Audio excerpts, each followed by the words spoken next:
Voilà, on va lire ensemble donc dans Deutéronome au chapitre 31 et au verset 23.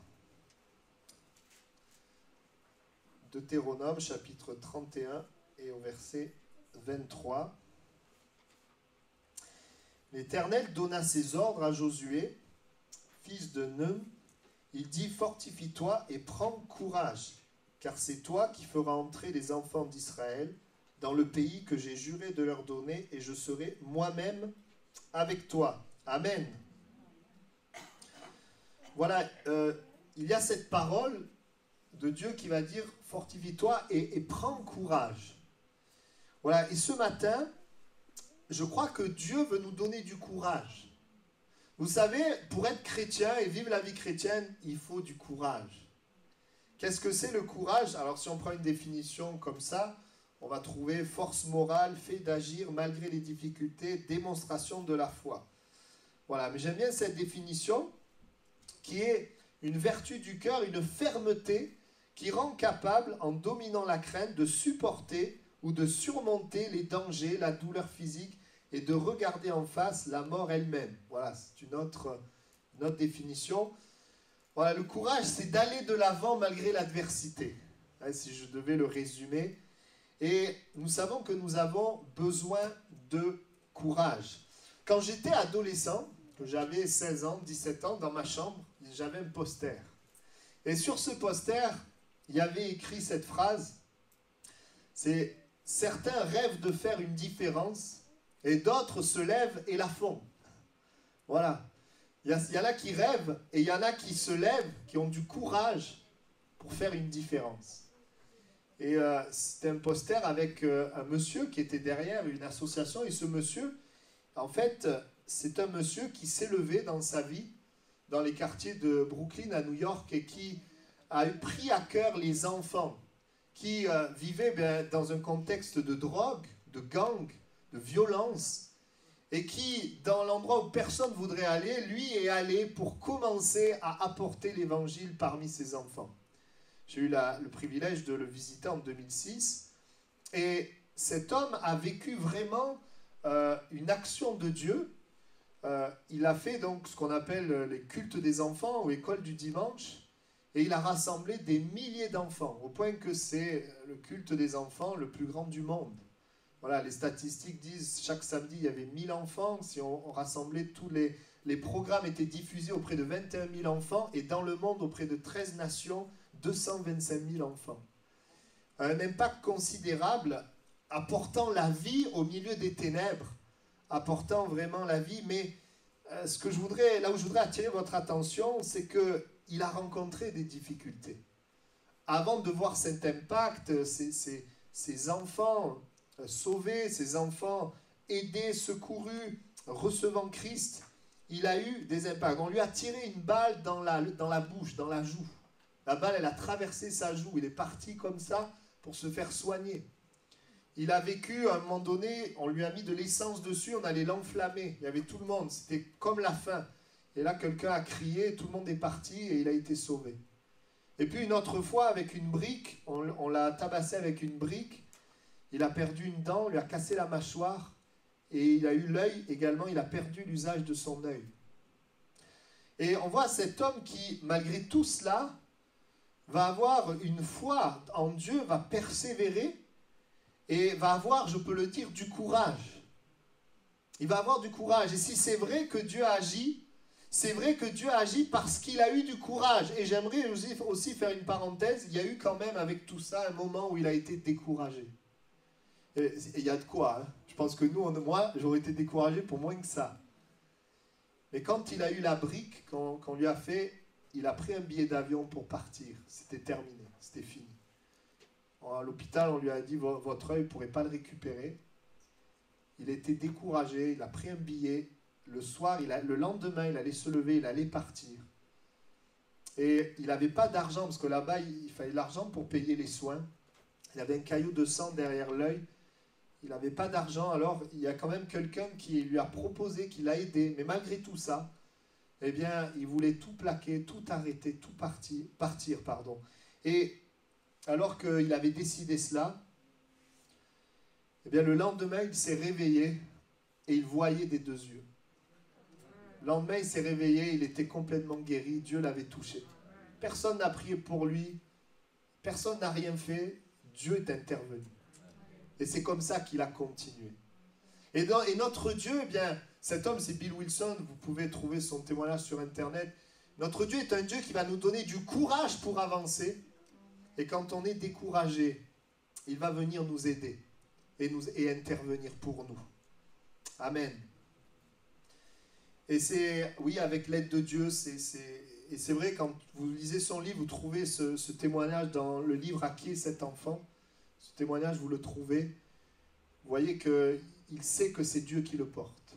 Il sait que c'est Dieu. Sans Dieu, bien, tout se serait arrêté. Mais, oui, Dieu était là, mais il a dû aussi avoir du courage.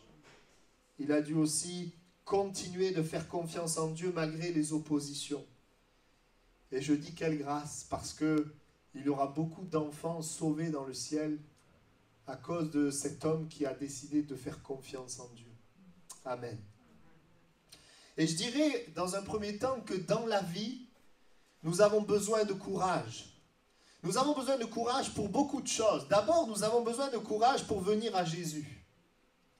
Amen.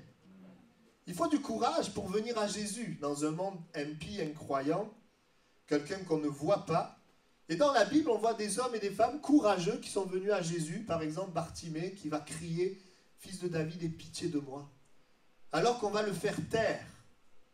Non, il voulait vraiment, il ne s'est pas arrêté à cet obstacle, il voulait vraiment un contact avec Jésus et il va trouver la guérison, il va trouver Jésus. Bon, je pense aussi à cet homme paralysé où les 4 amis vont vouloir l'amener à Jésus. Il leur a fallu du courage pour trouver la présence de Jésus malgré les obstacles. Vous savez qu'ils vont monter sur le toit et descendre la personne sur le toit. Il fallait aussi du courage pour ouvrir le toit, parce que bon, si moi j'étais propriétaire de la maison, je ne serais pas très content. Et cet homme va connaître le pardon de ses péchés, également la guérison, ou encore un exemple encore plus frappant, cette femme atteinte d'une perte de sang et qui était déclarée impure. Il lui a fallu du courage pour aller toucher Jésus. Et cette femme va toucher Jésus et va trouver aussi le salut, la guérison. Vous savez, Dieu est vivant, Jésus est vivant. Mais vous savez, il faut du courage pour venir à lui. Le fait que Dieu soit vivant ne fait pas tout. La foi, une des facettes de la foi, c'est le courage. Quand j'ai confiance, il y a un courage qui m'amène à aller vers Dieu, même s'il y a des obstacles. D'ailleurs, souvent, quand on fait des études sur le salut, il y a beaucoup d'encouragement. Dieu agit, mais il y a aussi des obstacles. Il y a aussi des problèmes. Et il faut du courage pour venir à Jésus. Et nous avons raison de venir à Jésus parce que quand nous venons à Jésus, nous venons à celui qui est la vie. Et nous trouvons la vie. Ah, je dis Seigneur, je suis tellement heureux qu'on ait pu venir à Jésus. Nous savons que c'est la grâce de Dieu, c'est lui qui nous a attirés. Et il nous a mis en nous ce courage et nous sommes allés auprès de lui. Il faut aussi du courage pour faire des choix différents des autres. Pour faire un choix qui est différent. Du courage pour savoir dire non. Il faut du courage parfois pour savoir dire non. Et il y a des moments dans la vie où il faut dire non. Dans Ezra chapitre 10, versets 3 à 5, eh bien, il y a le peuple qui est en train de pécher. Ils ont pris des femmes étrangères. Et la Bible parle de ce courage qu'ils vont avoir pour dire non au péché. Pour régler les choses. Oui, il faut du courage pour se détourner de son péché, pour dire non au péché, pour dire non à ce qui est contraire à Dieu. Il faut du courage, mais quand nous agissons avec ce courage, eh bien nous sommes bénis, nous trouvons la délivrance, nous trouvons la vraie liberté. Il leur a fallu du courage pour stopper le péché, pour régler les choses, restaurer les choses comme Dieu le voulait. Même pour les enfants, il faut du courage parfois pour dire non aux copains de l'école qui veulent nous influencer, qui veulent nous amener à faire des choses qui ne sont pas bien. Il faut du courage pour dire non et il faut aussi du courage pour dire oui. Il faut du courage pour dire oui. Le texte qu'on a lu, Dieu montre qu'il a un pays promis. Et il dit donc fortifie-toi et prends courage car tu entreras avec ce peuple dans le pays que l'Éternel a juré à leur père de leur donner. C'est toi qui les en mettras en possession. Il fallait du courage pour dire oui à la promesse de Dieu. Pour dire oui au pays de Canaan. Parce que le pays de Canaan, même si c'était la promesse de Dieu, il y avait des ennemis. Et il faut du courage pour dire oui Seigneur, je crois dans tes promesses pour ma vie. Oui, je crois dans tes promesses pour l'Église. Oui, il faut du courage, parce que même si Dieu a des promesses, il y a quand même des ennemis qui sont là devant nous. Et il faut du courage pour dire oui, Seigneur, je fais confiance à ta parole. Oui aux promesses de Dieu, même si ça nous paraît impossible, car souvenez-vous, quand le peuple de Dieu était face à ce pays, ils vont déclarer, la majorité d'entre eux vont dire, mais nous, on était comme des sauterelles à leurs yeux, c'était des géants. Donc il fallait du courage pour croire dans la promesse, pour aller, pour conquérir ce pays. Vous savez, quand Dieu a des promesses pour nous, écoutez bien, ces promesses, elles sont impossibles à accomplir par nous-mêmes. Ces promesses, elles nous dépassent. C'est pour ça qu'il faut de la foi, il faut de la confiance. Il nous faut et nous avons besoin de courage. Et nous savons que le manque de confiance, le manque de courage du peuple dans le désert va les amener à mourir dans le désert, à ne jamais entrer dans le pays promis, sauf Josué et Caleb, qui eux vont croire, qui vont dire « Allons-y, Dieu va nous rendre vainqueurs ». Ils ont manifesté la foi, manifesté du courage. Frères et sœurs, manifestons du courage pour ce que Dieu dit. Amen. Il nous faut aussi du courage pour aller au bout de ce que nous avons commencé. Et peut-être tu es là, tu m'écoutes, tu as commencé quelque chose et tu t'es arrêté. Ou tu as pensé à t'arrêter.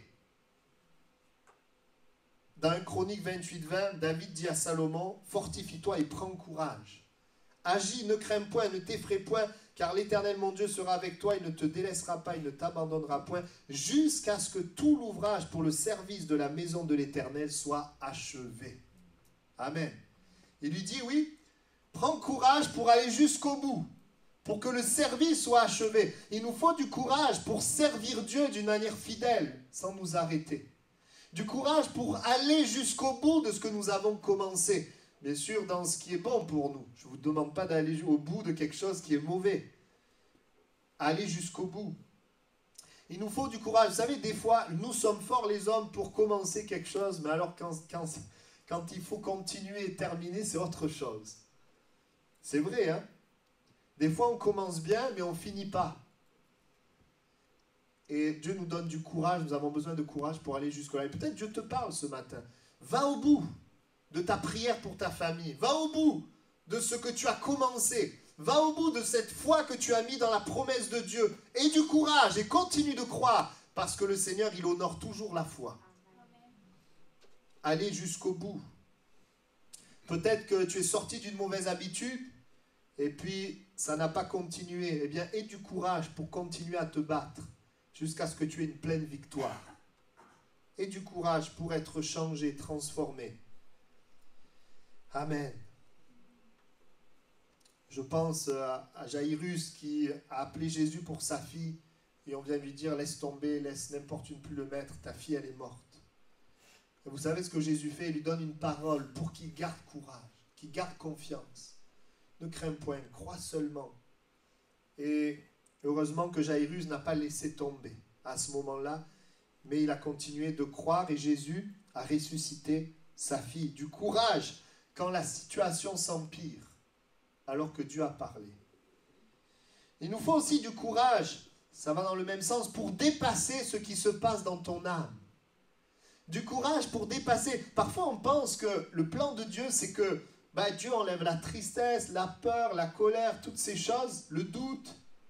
Et là, les choses se font. Mais non, dans la vie avec Dieu, ton âme, elle vit ces choses-là.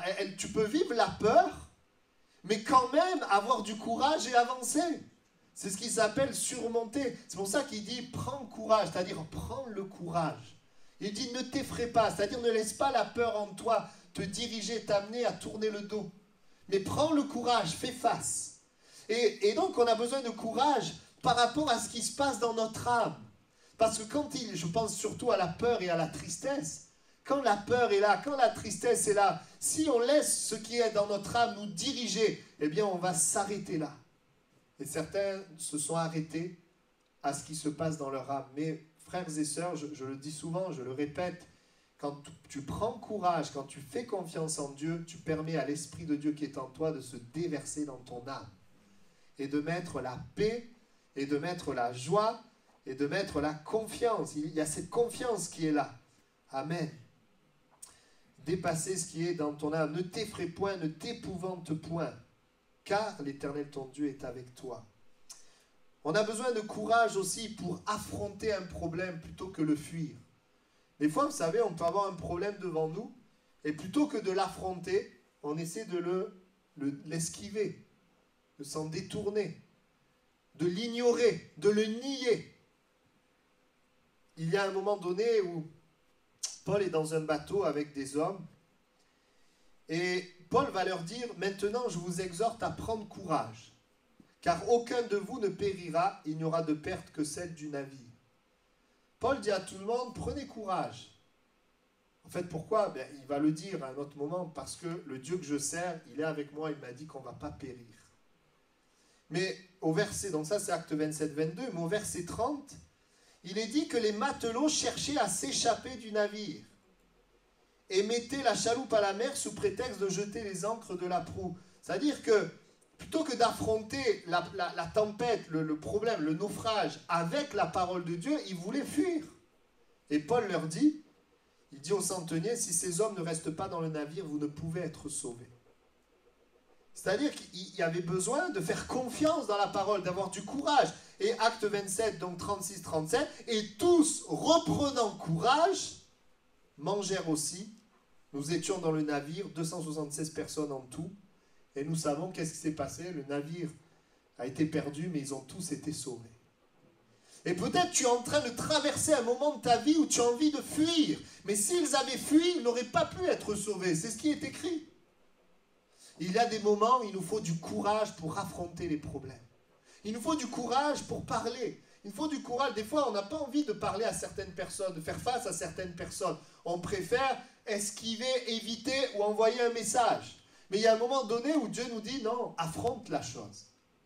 Affronte-la avec l'aide de Dieu. Fais confiance à Dieu, plutôt que de fuir. Je pense aux enfants, vous savez, quand ils font une bêtise, qu'est-ce qu'ils font? Ils vont se cacher souvent, ou ils essaient de ne pas le montrer. Mais ce que le Seigneur veut, c'est qu'on dise les choses, on affronte le problème. On affronte le problème. Amen. Il nous faut aussi du courage, oui, et je continue un petit peu dans ce sens, pour se placer en responsable et non en victime. Et pour rectifier les choses quand nous faisons des erreurs. Il nous faut du courage pour accepter que nous avons tort. Il nous faut du courage pour être, oui, se positionner en responsable et non en victime. Comme David qui a péché et qui à un moment donné dit « Je reconnais mes transgressions ». Il ne dit pas juste « Dieu ait pitié de moi », il dit « Je reconnais ». Lave-moi. Mon péché est constamment devant moi. J'ai péché contre toi seul. J'ai fait ce qui est mal à tes yeux. Le résultat, c'est que Dieu va rester avec lui. Dieu va l'aider, le secourir. Et le plan de Dieu va continuer, même si son péché va avoir des répercussions dans sa famille. Oui, du courage pour dire dans notre famille, oui, là j'ai tort. Je te demande pardon. Du courage pour aller se réconcilier, pour reconnaître. Du courage pour réparer, comme Zachée. Jésus entre dans sa maison, et qu'est-ce que dit Zachée?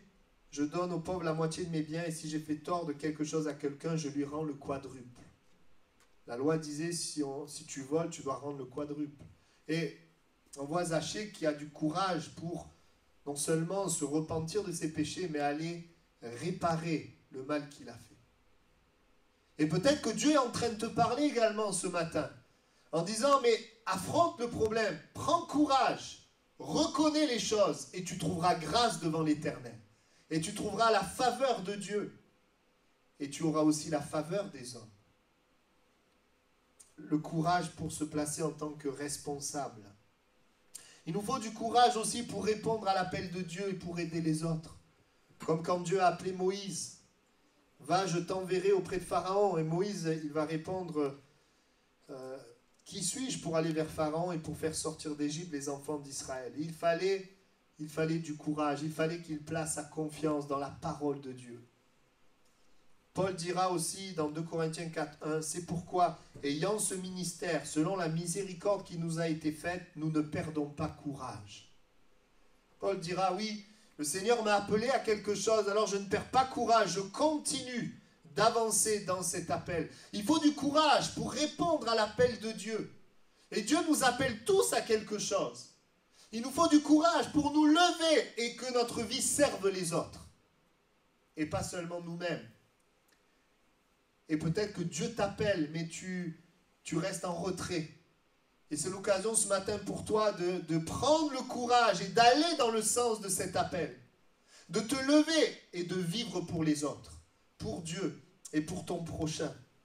Il nous faut du courage. Et la Bible nous montre que, eh bien, lorsque nous répondons à l'appel de Dieu, nous sommes bénis. Nous sommes bénis, il y a un impact qui est éternel, comme je le dis souvent. Il faut du courage aussi pour servir Jésus et souffrir pour Jésus. Il est dit dans Actes 23:11, la nuit suivante, le Seigneur apparut à Paul et dit, prends courage, car de même que tu as rendu témoignage de moi dans Jérusalem, il faut aussi que tu rendes témoignage dans Rome. Et Dieu dit à Paul, prends courage pour me servir. Et s'il dit prends courage, c'est parce qu'il va souffrir à cause de Jésus. Et frères et sœurs, il nous faut du courage par rapport à la souffrance qui est liée au nom de Jésus. Amen. C'est pas facile des fois de parler de Jésus, de prier, même pour que ce soit les enfants ou les adultes, de prier Jésus devant des gens qui ne croient pas en lui. C'est pas toujours facile, il faut du courage. Il faut du courage pour dire, tu sais, Jésus guérit, Jésus délivre, Jésus sauve. Mes frères et sœurs, la confiance, elle se manifeste par le courage. Et si le Seigneur met des gens devant toi qui ont des problèmes, il t'invite à agir avec courage et tu seras étonné de voir que Dieu est fidèle. Il faut aussi du courage pour se relever de nos erreurs. Face à nos échecs. Hébreux 12, 5, 6, vous oubliez l'exhortation qui vous est adressée comme à des fils. Mon fils, ne méprise pas le châtiment du Seigneur, la correction. Ne perds pas courage lorsqu'il te reprend, car le Seigneur châtie celui qu'il aime. Et il frappe de la verge tous ceux qu'il reconnaît pour ses fils. Vous voyez, qu'est-ce que la Bible dit? Ne perds pas courage quand il te reprend. Quand nous sommes repris, quand nous faisons des erreurs, que nous avons eu tort, nous pouvons perdre courage. Nous pouvons nous abandonner à ces raisonnements, à ces pensées. Je ne vaux rien, je suis un mauvais chrétien, c'est fini. Mais le Seigneur nous dit, prends courage. Jésus est mort à la croix pour pardonner tous tes péchés. Prends courage. On a besoin de courage par rapport à nos erreurs. Et tu verras comme résultat un changement et de la sagesse. Amen. Il faut du courage aussi pour aller vers l'inconnu. Paul dira, maintenant voici lié par l'Esprit, je vais à Jérusalem, ne sachant pas ce qui m'y arrivera. Il ne sait pas ce qui va arriver. Et il nous faut du courage par rapport à l'avenir, par rapport à l'inconnu. Et il y a des moments dans nos vies où il y a de l'inconnu. Moi, par exemple, quand je suis arrivé pasteur à Toulouse-Est, c'est l'inconnu. Qu'est-ce qui va se passer? Il nous faut du courage pour ensemble relever le défi et dire, Seigneur, on veut voir ta gloire. Relever le courage pour des situations nouvelles. Je perds mon travail, situation de chômage, situation de Covid, situation nouvelle, de maladie, de conflit, de combat, d'imprévus. Du courage, nous en avons tant besoin. Il faut également, et ce sera mon dernier point avant de passer à la suite, du courage pour dire à quelqu'un ce qui ne va pas. Il faut du courage pour ne pas parler des autres, parler mal de quelqu'un aux autres, mais pour aller voir la personne et lui dire ce qui ne va pas, il faut du courage. Et c'est ce que Dieu nous demande. Il faut du courage pour dire ce qui ne va pas. Jésus a dit à ses disciples quand ça n'allait pas. Jésus leur a dit, avec douceur, avec amour, il faut d'abord la maîtrise avant de dire les choses. Il faut la maîtrise, il faut l'amour et il faut du courage, afin que les choses soient réglées, rectifiées. Et dans la parole de Dieu, nous voyons qu'il y a des victoires qui sont remportées quand il y a le courage. Il ne suffit pas que Dieu soit là, mais il faut quelqu'un qui ait foi, qui ait confiance et qui dise, bien oui, je prends courage et je vais dans la direction de Dieu. Il n'y a pas de victoire sans combat et il n'y a pas de combat sans courage. Pour qu'il y ait une victoire, il faut un combat. Et pour qu'il y ait un combat, il faut quelqu'un de courageux qui aille au combat. Et c'est l'histoire, vous connaissez 1 Samuel 17, de David et Goliath. Ce géant qui est là, et il intimide les armées. 40 jours il passe et il demande à quelqu'un de venir se battre. La Bible dit qu'ils sont effrayés. Le peuple d'Israël, le peuple de Dieu, n'a pas le courage d'aller se battre. Et pourquoi, si vous regardez le contexte, un chapitre avant, Saül s'est éloigné de Dieu. Donc quand tu n'as pas Dieu, tu as un courage humain qui est limité. Et tu n'as pas ce courage, cette confiance face aux géants. Personne, effrayé, arrêté, paralysé, personne n'a le courage d'y aller, sauf celui qui a Dieu dans sa vie. Ce jeune David, ce jeune garçon. Et nous voyons que oui, des victoires sont remportées quand il y a le courage. Et nous avons besoin de nous fortifier et de prendre le courage. David est un homme qui a eu du courage pour se présenter sur le champ de bataille, pour se présenter face à Goliath. Dieu a la victoire pour nous, mais il faut accepter de combattre avant d'être vainqueur. Et pour combattre, il faut le courage. Nous savons en Samuel 17, 45, 50, David dit aux Philistins, « Tu marches contre moi avec l'épée, la lance et le javelot, et moi je marche contre toi au nom de l'Éternel des armées, du Dieu de l'armée d'Israël que tu as insulté. » Et David va renverser ce géant. David est un homme qui a manifesté le courage. Il va combattre le géant, il va le vaincre. J'aimerais te dire ceci, quand tu combats avec Dieu, il a une victoire pour toi. Il a une victoire pour toi. Dieu combat pour nous. Il va vaincre ce géant et il va donner à tout le peuple d'Israël la victoire. Et frères et sœurs, c'est important pour nous d'avoir du courage parce qu'il y a des situations qui vont t'impacter toi, mais qui vont impacter les autres.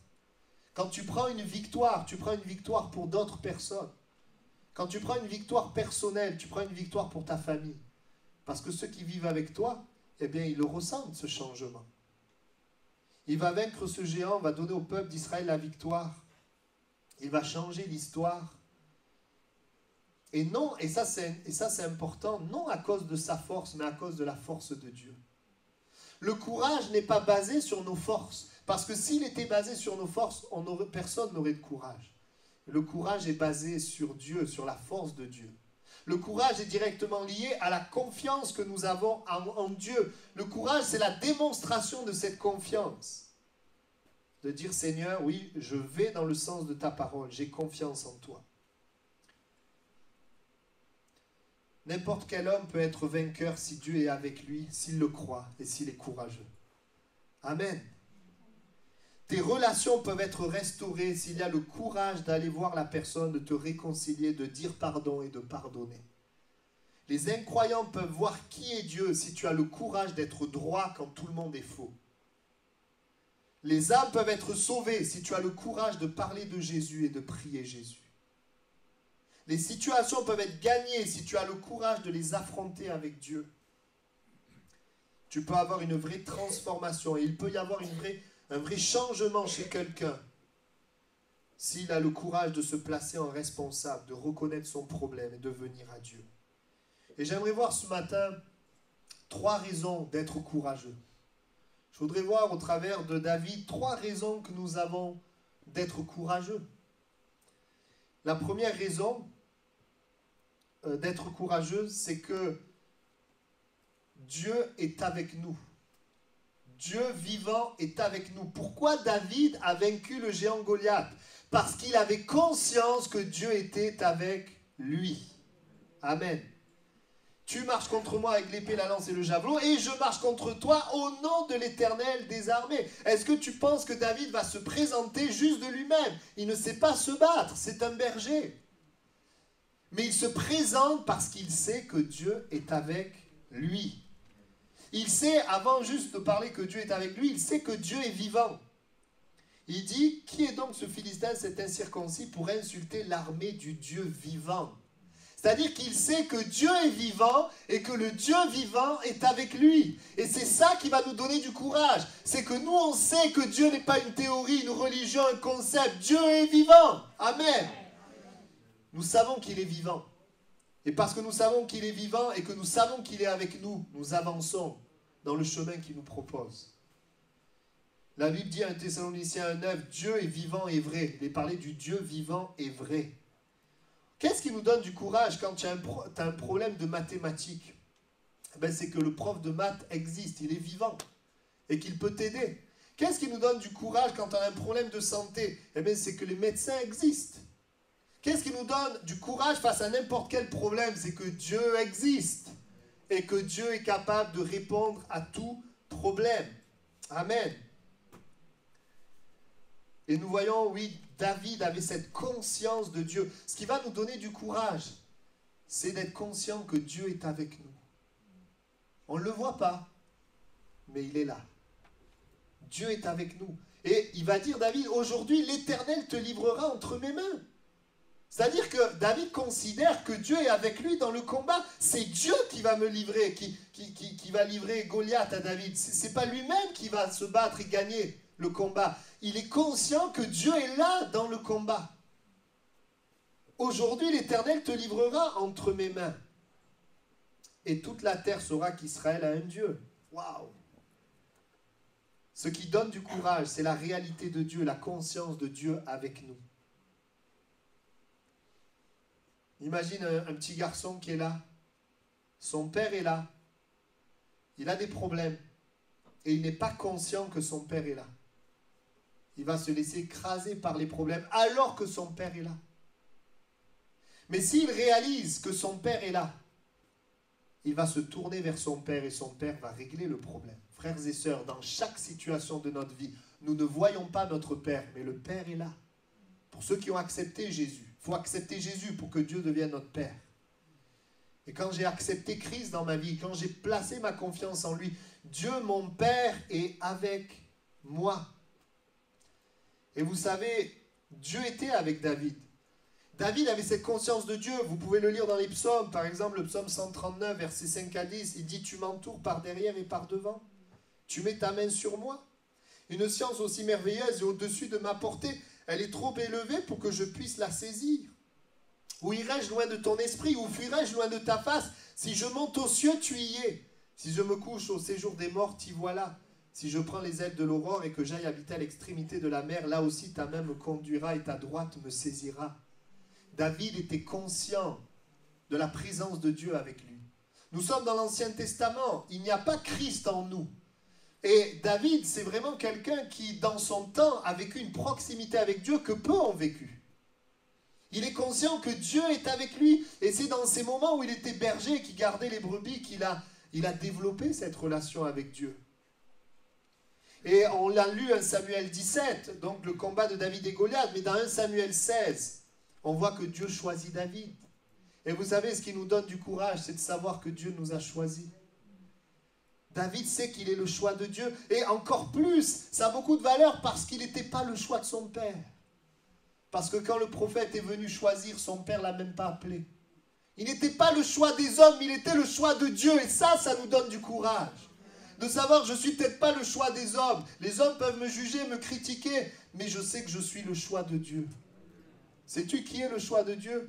Quand Dieu donne Jésus à la croix du Calvaire, eh bien, Dieu permet à tous les hommes de devenir le choix de Dieu. Mais vous savez qui est le choix de Dieu? C'est tous les hommes qui croient en Jésus et deviennent le choix de Dieu. Si tu crois en Jésus, tu deviens le choix de Dieu. Dieu t'a choisi. Et c'est bon de savoir qu'il nous a choisis. Et c'est bon de savoir que même si nous étions faibles, il nous a choisis. 1 Corinthiens 26, considérez frères que parmi vous qui avez été appelés, il n'y a pas beaucoup de sages selon la chair, ni beaucoup de puissants, ni beaucoup de nobles. Mais Dieu a choisi les choses folles du monde pour confondre les sages. Il a choisi les faibles pour confondre les fortes et les viles, celles qu'on méprise, pour réduire à néant celles qui sont. Voilà ce que la parole de Dieu dit. Et ça nous donne du courage. Que Dieu est avec nous, il m'a choisi et il m'aime. Le nom de David veut dire bien-aimé. Il est aimé de Dieu. Et quand nous lisons ces psaumes, nous voyons cette proximité. Nous voyons cet amour. Dieu l'aime et il aime Dieu. Il n'est pas seul. Mais le grand Dieu, l'Éternel, est avec lui. Vous savez, des études scientifiques montrent que les personnes qui ont des gens qui les aiment vont plus loin que celles qui n'ont pas de personnes qui les aiment. Ces études montrent que quand il y a un environnement familial qui les aime, ils arrivent à aller plus loin.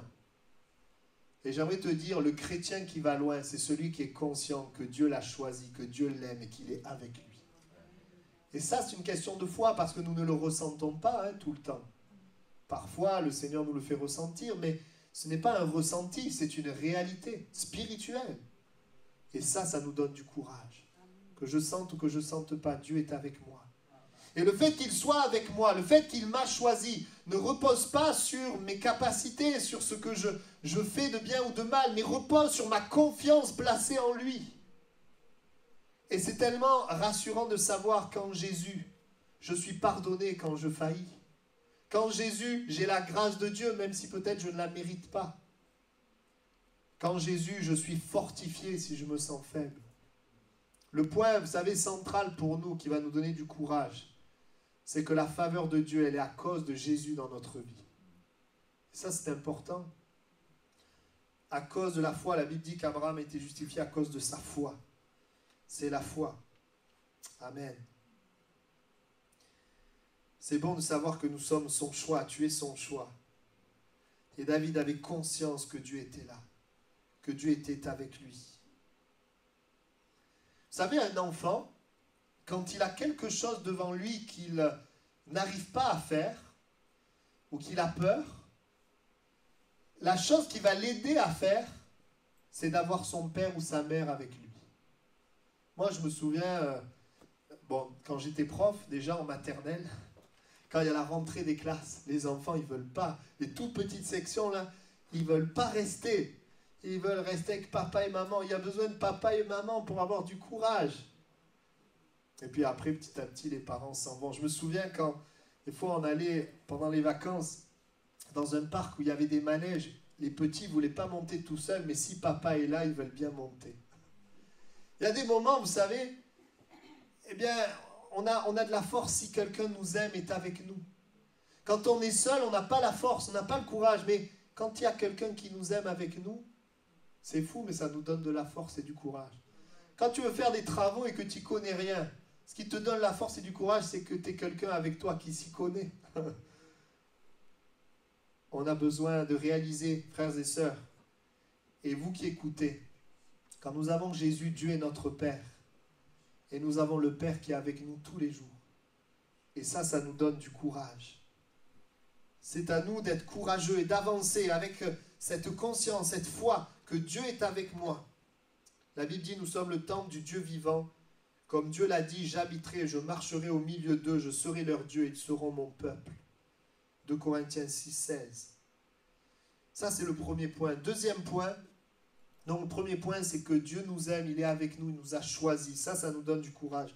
Le deuxième point qui nous donne du courage, eh bien, David le dit dans 1 Samuel 17, 47, « Toute cette multitude saura que ce n'est ni par l'épée ni par la lance que l'Éternel sauve, car la victoire appartient à l'Éternel et il vous livre entre nos mains. » Il va dire, la victoire appartient à l'Éternel, c'est-à-dire, ce qui va te donner du courage, c'est de réaliser que le Dieu qui est avec toi, c'est un Dieu vainqueur, c'est un Dieu puissant.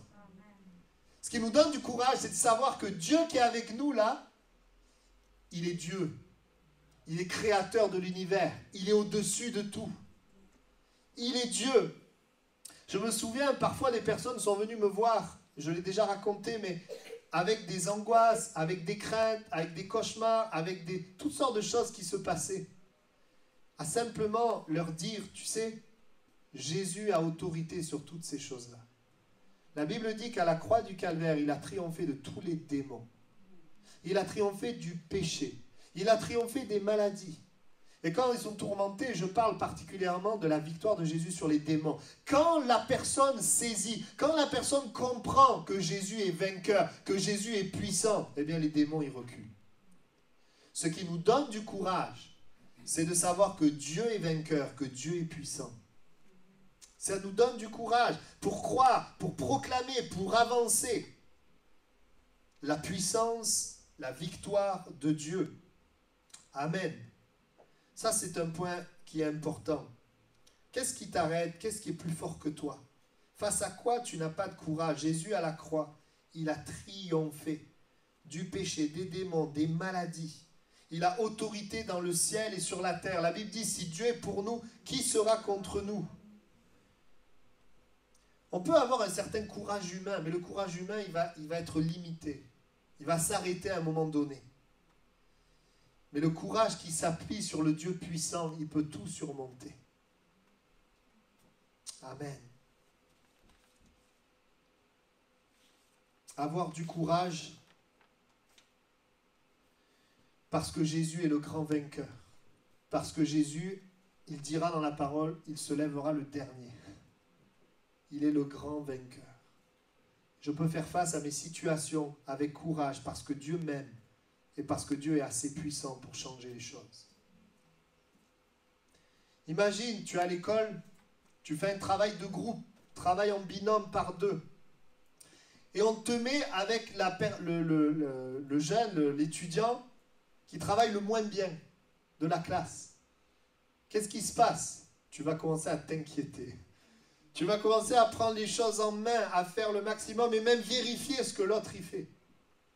Pourquoi? Parce que tu te retrouves avec quelqu'un qui ne fait pas bien son travail. Mais si tu es avec le meilleur de la classe, tu es en travail de groupe avec le meilleur de la classe, tu vas être dans la paix et le repos. Hein, parce que tu sais que ce qu'il va mettre, c'est pas n'importe quoi. Hein. Tu sais que tu vas réussir. Frères et sœurs, nous sommes avec le meilleur des meilleurs, le roi des rois, le seigneur des seigneurs. Nous ne sommes pas avec un homme. Nous ne marchons pas avec un homme. Nous marchons avec Dieu. Dieu est avec nous. Et nous pouvons avoir de l'assurance. Parce que le Dieu Tout-Puissant qui connaît toutes choses est avec nous. Vous savez, quand je crois que les difficultés sont plus fortes que Jésus, je donne pouvoir à celui qui me veut du mal. Mais quand je crois que Jésus a autorité, quand les moments de difficulté sont là, eh bien, je m'appuie sur Jésus et Jésus me délivre de mes ennemis. Quelle est la vision que j'ai de Dieu avec moi? Quel est le Dieu qui est avec moi? C'est un Dieu puissant, créateur de l'univers, qui connaît tout, qui est amour, qui est juste, qui est saint. Amen. Le troisième point qui va nous donner du courage, 1 Samuel chapitre 17, versets 33 à 37, Saül dit à David, « Tu ne peux pas aller te battre avec ce Philistin car tu es un enfant. Il est un homme de guerre dès sa jeunesse. » David dit à Saül, « Ton serviteur faisait paître les brebis de son père, et quand un lion ou un ours venait en enlever une du troupeau, je courais après lui, je le frappais et j'arrachais la brebis de sa gueule. S'il se dressait contre moi, je le saisissais par la gorge, je le frappais et je le tuais. C'est ainsi que ton serviteur a terrassé le lion et l'ours, et il en sera du Philistin, de cet incirconcis, comme de l'un d'eux, car il a insulté l'armée du Dieu vivant. » David dit encore, « L'Éternel qui m'a délivré de la griffe du lion et de la patte de l'ours me délivrera aussi de la main de ce Philistin. » Et Saül dit à David, « Va et que l'Éternel soit avec toi. » Troisième point, qu'est-ce qui nous donne du courage? Écoutez bien, c'est les expériences quotidiennes que tu fais avec Dieu. C'est tout simplement ta marche avec le Seigneur où tu apprends à dépendre de lui, à vivre avec lui. Pourquoi David était courageux face aux géants? Parce que dans le secret, eh bien, il a déjà expérimenté le Dieu puissant. Ce n'était pas la première fois en public, mais il a commencé à l'expérimenter en privé. Et avant d'expérimenter Dieu dans de grandes choses, tu l'expérimentes dans des petites choses. Avant d'expérimenter Dieu dans quelque chose d'exceptionnel, tu l'expérimentes dans ce qui est quotidien et habituel. On voit que David, eh bien, il a déjà vécu le miracle de manière privée. Parce que vaincre un ours et un lion, c'est un miracle. Hein. Les expériences faites avec Dieu sont un moyen d'avoir plus de courage. Et c'est vrai, quand un enfant est avec son père et qu'il a expérimenté son père qui lui répare son jouet, son père qui l'aide à descendre de l'arbre, son père qui l'aide pour faire ci ou pour faire ça, quand il a expérimenté tout ce que son père fait, qu'est-ce qui se passe? Il a de la confiance en son père. Il a du courage parce qu'il sait que son père ne va pas le lâcher. Parce qu'il l'a expérimenté. Et si quelqu'un lui dit, vient le voir et lui dit, tu sais, lui, là, ton père, il ne t'aidera pas. Il va le regarder en face et dire, si, il m'aidera. Parce que je l'ai vécu. Si on n'a rien vécu, on va douter. Mais si on a vécu, on va avoir encore plus de foi. Et je voudrais t'inviter dans chaque aspect de ta vie à considérer Dieu, à t'attendre à Dieu. Vous savez, nos vies sont, à partir du moment où on a donné notre vie à Jésus, elles ne sont pas là au hasard. Dieu ne se dit pas qu'est-ce qui va se passer pour lui. Dieu sait tout déjà. Et dans tout ce que nous vivons, nous traversons, ce sont des occasions pour nous d'expérimenter un aspect de Dieu. Son amour, sa bonté, sa fidélité, sa puissance, sa sainteté, sa grandeur. Amen. Les expériences faites avec Dieu sont un moyen d'avoir plus de courage. Et je pense à quelqu'un que je connais qui a expérimenté pendant longtemps, de différentes manières, la provision de Dieu. Dieu qui a pourvu. Ben vous savez ce qui se passe, c'est que quand il y a un manque, elle a du courage. Elle a de la foi, parce qu'elle l'a vécu, elle a expérimenté. Quand tu as expérimenté un aspect de Dieu, tu as la foi pour cet aspect. Amen. On a la foi pour que Dieu pourvoie. C'est pareil pour les autres aspects. Nous activons la foi dans notre vie quotidienne et nous avons plus de courage dans les situations difficiles. Amen. Les problèmes sont des occasions de grandir dans notre relation d'amour avec Dieu, l'occasion d'expérimenter Dieu. Et si c'est vrai, les disciples ont bouleversé le monde, ils ont quand même marché 3 ans et demi avec Jésus. Ils ont écouté Jésus, ils ont été remplis à la Pentecôte. On voit qu'ils ont fait des expériences. Et alors qu'après la Pentecôte, ils ont continué d'expérimenter l'aide de Dieu, la puissance de Dieu. Vous voyez, ce qui nous donne du courage, c'est de connaître Dieu, cette intimité avec Dieu. Amen. On va incliner nos têtes quelques instants. Et ce matin, eh bien, Dieu veut te donner du courage. Comment? Par sa présence avec toi. Parce qu'il t'a choisi et il t'aime. Il veut te donner du courage en amenant ton regard sur sa puissance et sa victoire. Il veut te donner du courage en te permettant jour après jour de faire des expériences avec lui. Mais c'est quand même à toi de prendre le courage. C'est à toi de regarder à cela.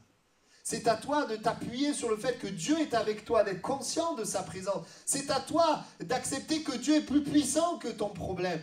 C'est à toi aussi de désirer l'invoquer dans les aspects quotidiens de ta vie. Alors ce matin, reçois son amour. Accepte que Dieu est puissant et vainqueur. Crois que Dieu veut agir d'une manière quotidienne. Ne fuis pas, ne déprime pas, ne te décourage pas. Quand tu fais cela, c'est comme si tu vivais sans son amour, sans sa puissance et sans sa présence. Mais sois courageux.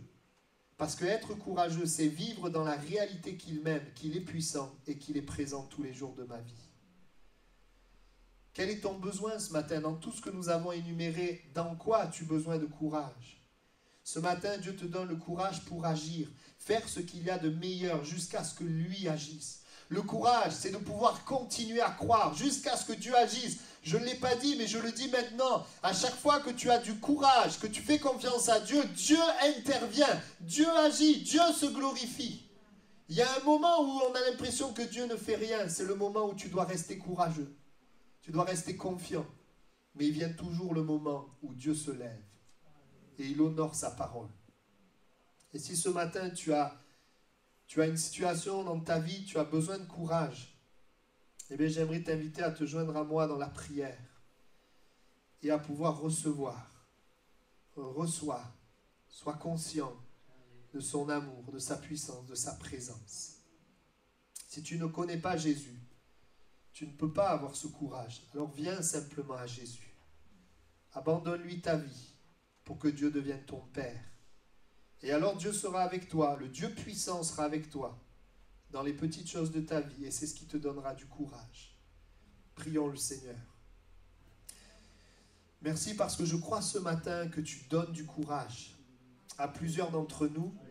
Tu nous permets de persévérer dans la foi Il y a des domaines, Seigneur, où nous sommes vainqueurs, mais il y a des domaines où nous sommes en lutte.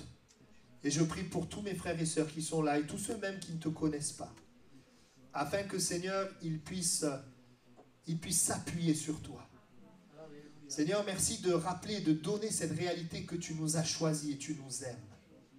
Merci de nous rappeler que tu es le Dieu vainqueur et puissant.